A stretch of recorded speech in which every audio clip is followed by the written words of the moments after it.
Il y a 10 jours se clôturait la Fashion Week de New York, un événement haut en couleur où se succédaient les plus grands créateurs de mode. Parmi eux, Diane von Furstenberg, de son nom de jeune fille, Diane Alphin, créatrice belge du label DVF.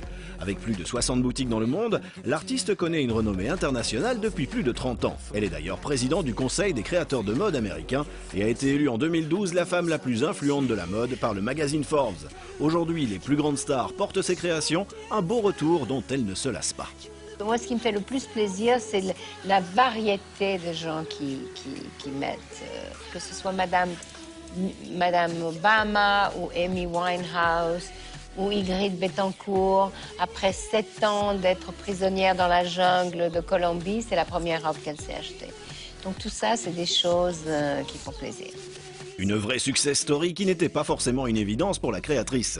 À la sortie de l'université de Genève, après avoir choisi l'économie, cette vocation est arrivée un peu par hasard. Je ne savais pas ce que je voulais faire, mais je savais le genre de femme que je voulais être. Je voulais être une femme indépendante, qui peut payer pour elle-même, etc. J'ai travaillé brièvement à Paris pour un agent de photographe. Et c'était mon premier accès à la mode. Et après ça, j'ai travaillé pour un homme extraordinaire en Italie qui était un industriel de la mode. Et je le regardais. En fait, je ne croyais pas que j'apprenais quoi que ce soit. Mais tout ce que j'ai appris, je l'ai appris chez lui. Diane emmènera tout ce savoir et quelques échantillons de tissus à New York où elle s'installe avec son mari, le prince Egon von Furstenberg, l'endroit idéal pour s'adonner à cette nouvelle passion.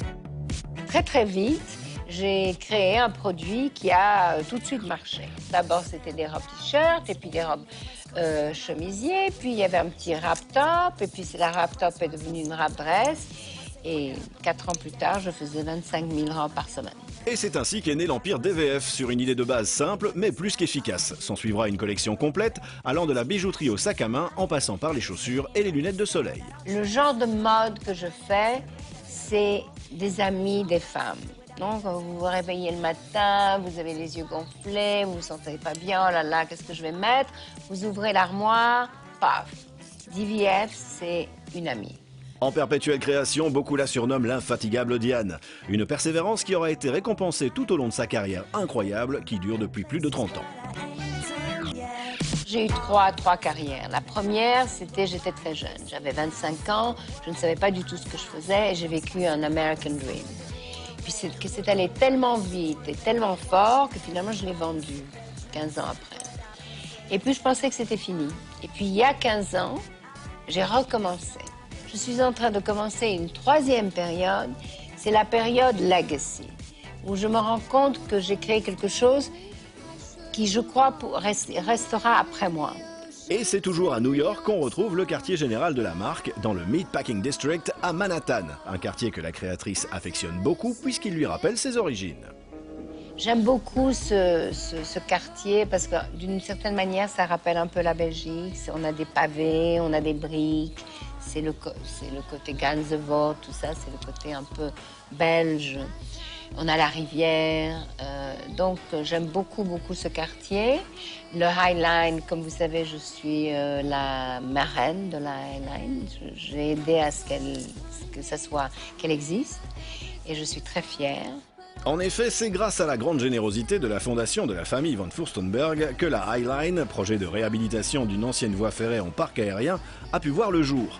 Mais il n'y a pas que le quartier qui lui rappelle la Belgique, puisque les créateurs de mode émérites y sont de plus en plus nombreux. Une grande fierté pour l'ambassadrice DVF.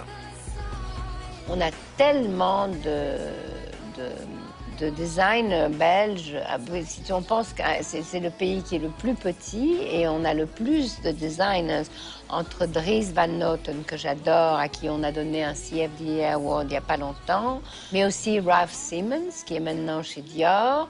On a un autre Belge qui est ici venu à New York, c'est Olivier Tesken. Donc on a beaucoup de Belges dont je suis très fière. Une fierté tout aussi applicable à sa carrière exemplaire qui en fera rêver plus d'un. Un beau rêve américain dont le secret n'est peut-être pas si compliqué.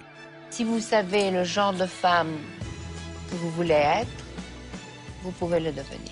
That's my motto. Be the woman you want to be.